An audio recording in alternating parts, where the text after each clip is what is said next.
ফরেক্স ট্রেডিংয়ে টানা এক সপ্তাহ প্রফিট হলে নতুন ট্রেডাররা প্রায় অতিরিক্ত আত্মবিশ্বাসী হয়ে ওঠে।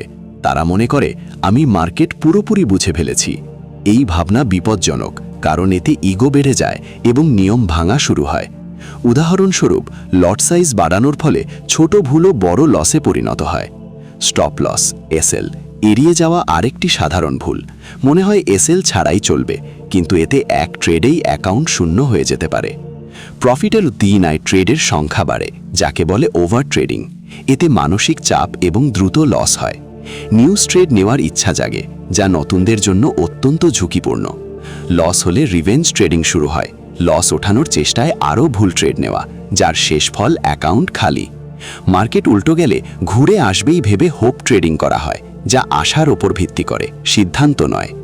প্রফিটের পর রিস্ক বাড়ে, কারণ মনে হয় আগের প্রফিট কাভার করবে, কিন্তু প্রতিটি ট্রেড আলাদা।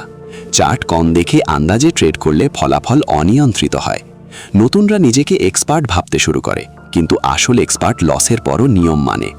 লস বাড়লে ভয়ে লট আরও বাড়ায়, দ্রুত রিকাভারির আশায়, যা বাস্তবসম্মত নয়। প্রফিট করা সহজ, কিন্তু ধরে রাখাই আসল স্কিল। এক সপ্তাহের প্রফিট ট্রেডার বানায় না, মাসের পর মাস নিয়ম মেনে চলাই সাফল্যের চাবি।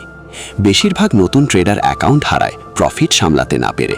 তাই প্রফিটের পরও আগের মতো রিস্ক নিন, প্ল্যান মানুন এবং শান্ত থাকুন।